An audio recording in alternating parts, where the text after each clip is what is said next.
गलत क्रिया, गलत दर्शन, गलत संभाषण, गलत आहार, इसको आप रोकिए। तुम्हारी स्वीकृति में दम है। तुम अगर स्वीकृति अगर हृदय में बैठा लो कि स्वयं भगवान आवे और मुझे विशेष सेवन की आज्ञा करे, तो मैं उनकी इस आज्ञा का पालन नहीं करूंगा। आप विजय को प्राप्त होंगे, आपको कोई परास्त नहीं कर पाएगा। आपके संकल्प में भी बहुत सामर्थ्य है, क्योंकि आप चिदानंद तत्व के चिदानंद अंश हैं। आप अपने स्वरूप का विस्मरण करके लोगों को इतना महत्व दे दिया कि आप रो रहे हैं। आप अंदर से इतने हार रहे हैं कि मैं कैसे चल पाऊं। कदापि नहीं, ऐसा कदापि नहीं होना चाहिए। अभ्यास गलत किया है, कोई भी देवता तुम्हें नहीं बचा सकता। गलत अभ्यास किया है, अपना नाश स्वयं कर रहे हो, किसी देवता या किसी का दोष नहीं। काले कर्म ईश्वर मिथ्या दोष लगाए। ये आचरण गंदे बंद करो बच्चा। नाम जप करो, सात्विक आहार करो, आधा घंटा दंड बैठक मारो, व्यायाम करो, दौड़ो, अभी सब ठीक हो जाएगा। अरे पीछे गलती, यद्यपि ये गलती ऐसी पूरे जीवन भर भोगना पड़ता है, क्योंकि बाल्यावस्था का वीरपात बिल्कुल जीवन को नष्ट कर देता है। इसीलिए बालकों को गुरुकुल में रखा जाता था, चाहे वो राजकुमार हो चाहे किसी का बालक हो। वहां वो एक साधुता से जितेंद्रीय होकर के फिर गृहस्थ धर्म में जाता था। 10, 20, 50 वर्ष गृहस्थी में रहा, कुछ उसका बाल बाका नहीं हुआ, फिर वो विरक्त होकर के आंतरिक, फिर वो जितेंद्रीय होकर के परमात्मा को प्राप्त कर ले। आज हमारी बाल्यावस्था से मोबाइल का संग है, गंदे बच्चों का संग है, अब ये गंदी आदतें हो गई, सर्वनाश हो गया।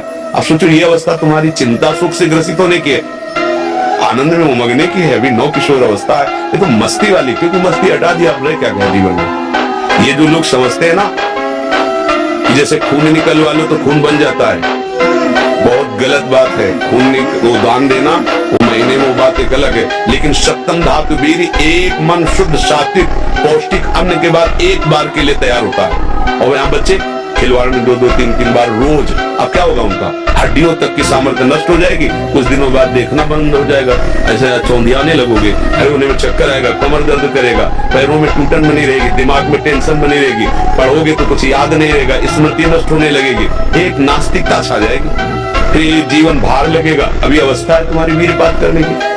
गेहूं की फसल तैयार हो रही है, गलेत पे हो, गलेत माने होता है दाना अभी पड़ रहा है, और आप उसको काट लो तो न भूसा होगा न दाना होगा, व्यर्थ जीवन चला जाएगा।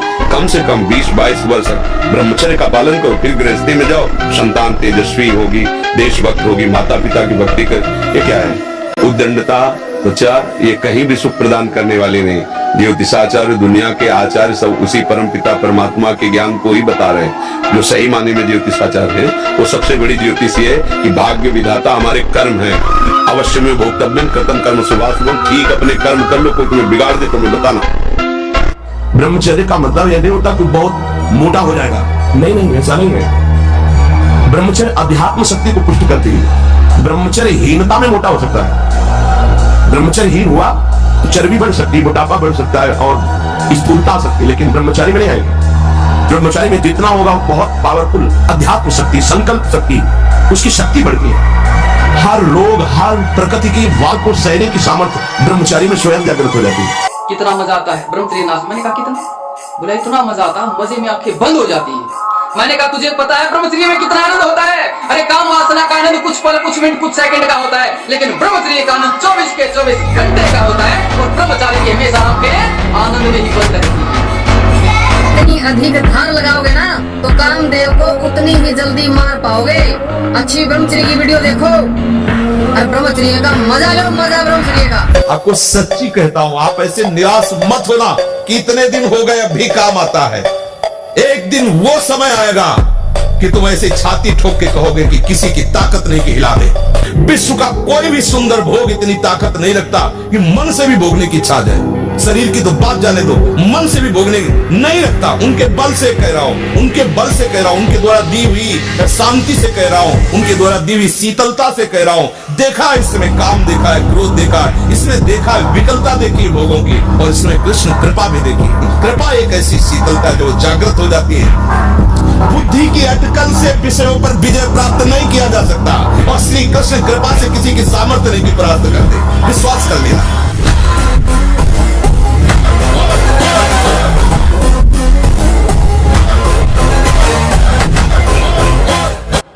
तो जब तक अहंकारी को चोट नहीं पहुंचती अहंकार में, तब तक वो भगवान और संतों को नहीं मानता। और जब एक बार उस पर प्रहार होता है तब उसको समझ में आता है कोई भगवान है, कोई है। और संकट में फंसेगा तब तुम्हें नजर आएगा कि कोई है, अगर कोई ईश्वर है वो मुझे बचा सकता है। जब तक बल रहा गजेंद्र में भगवान को याद नहीं किया, जब जाना कि एक ही झटके में गिरा ले जाएगा तवारी, तो जब तक अहंकारी को चोट नहीं पहुंचती अहंकार में, तब तक वो भगवान और संतों को नहीं मानता। और जब एक बार उस पर प्रहार होता है तब उसको समझ में आता है कोई भगवान है, कोई है जो विश्व का विधाता है। इसलिए आप लोग तो ये उनकी बातों में प्रभावित मत होना और उनकी चिंता भी मत करना, क्योंकि एक जगह ऐसी है जहां एक दिन सबको लौट के आना पड़ेगा। आज नहीं तो कल तुम्हारा दिमाग जब थकेगा और संकट में फंसेगा तब तुम्हें नजर आएगा कि कोई है, अगर तो ईश्वर है वो मुझे बचा सकता है। पक्की बात समझ लेना। यहाँ स्वतंत्र नहीं, कर लो पापाचरण, जहाँ परिणाम आएगा तब बस गई है अवसर बीते। अभी अवसर है तो मनोरंजन कर लो, अवसर हटेगा तो भोगला करो। 5 वर्ष ब्रह्मचर्य रहे केवल इसलिए किया जो हमारी संतान हो वो बहुत देशभक्त, हरिभक्त, बलवान, विद्वान, ज्ञानवान हो। ये तीनों का एक तारतम्य है, एक कंट्रोल में हो जाए तो ये दोनों कंट्रोल में। इतनी पवित्रता तुमने गांव में देखी है, बिल्कुल शास्त्र नहीं जानते कुछ। 5 वर्ष ब्रह्मचर्य रहे केवल इसलिए किया जो हमारी संतान हो वो बहुत देशभक्त, हरिभक्त, बलवान, विद्वान, ज्ञानवान हो। 5 वर्ष बाद गर्भाधान करके संतान उत्पत्ति के सिद्धांत अगर वो महापुरुष न पैदा हो तो बताना। अब ये खान पान ठीक नहीं, आचरण ठीक नहीं, पवित्र नहीं। एक किसान की खेती को सुरक्षित और तैयार करता है तो उसमें अच्छी फसल होती है। तुमने ब्रह्मचर्य को जाना ही नहीं। अगर उठने में तुम्हें तकलीफ ना होने लगे, कहना अगर बादाम ज्यादा खाओगे तो लीवर खराब हो जाएगा। देख कुछ बात देख लेना। ये जो लोग कहते हैं ना, अरे बाबा लोग सब कहते हैं, देख लेना तुम्हारे पुरखा बाली पा जाए। तुम तो हमारी आत्मा और इसलिए तुम्हें प्यार से समझाते हैं। जैसे हम कहते हैं तुम ब्रह्मचर्य रहो, हस्तमैथुन मत करो, गद्याचरण मत करो, विचार मत करो। ये ब्याह की जो एक प्रक्रिया है आपको एक सीमित बांधने के लिए है कि आप भ्रष्ट आचरण न करें, आप धर्म से युक्त होकर भगवत मार्ग में चले, आराधना करते एक आराधक की तरह। एक संयम मन, प्राण और वीर, ये तीनों का एक तारतम्य है, एक कंट्रोल में हो जाए तो ये दोनों कंट्रोल में हो जाए तो आपका ब्रह्मचर्य ठीक है। स्वाभाविक बिना प्रयास के आपका मन एक शीतल, एक गंभीर, एक शांत, जहां लगाना चाहो आप एकदम तुरंत लग जाएगा। विक्षेप नहीं, अभ्यास और ब्रह्मचर्य। प्राणों का संयमन, मन का एकाग्र होना, ब्रह्मचर्य ठीक रहना, तीनों का तारतम्य। अभी आप 1 साल ब्रह्मचर्य, आप फिर देखिए आपके विचार कैसे, आपके शरीर में कैसी ऊर्जा होती है, आपका प्रतिज्ञा, आपके वचन, आपकी चेष्टा, आपकी क्रियाएं कितनी मतलब पवित्र और साफ स्वच्छ एकाग्र। जवान जो कहती हम खा लेते, वाणी जो चाहती हम बोल लेते, नेत्र जो देखना चाहते हम देख लेते, फिर मन को एकाग्र किससे करोगे?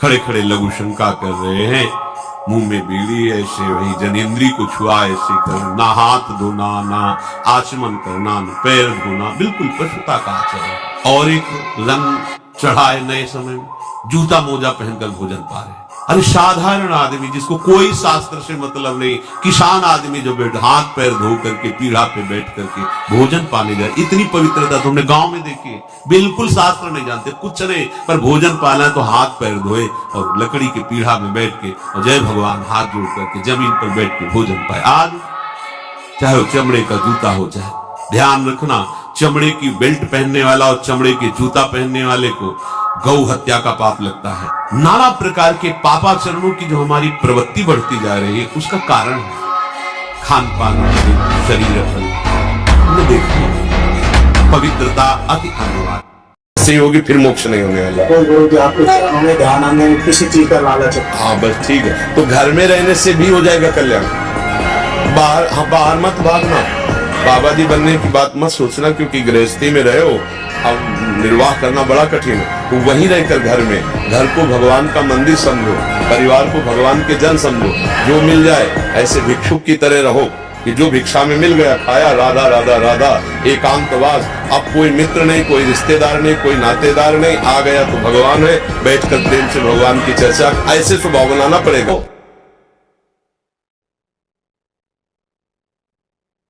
तो घर में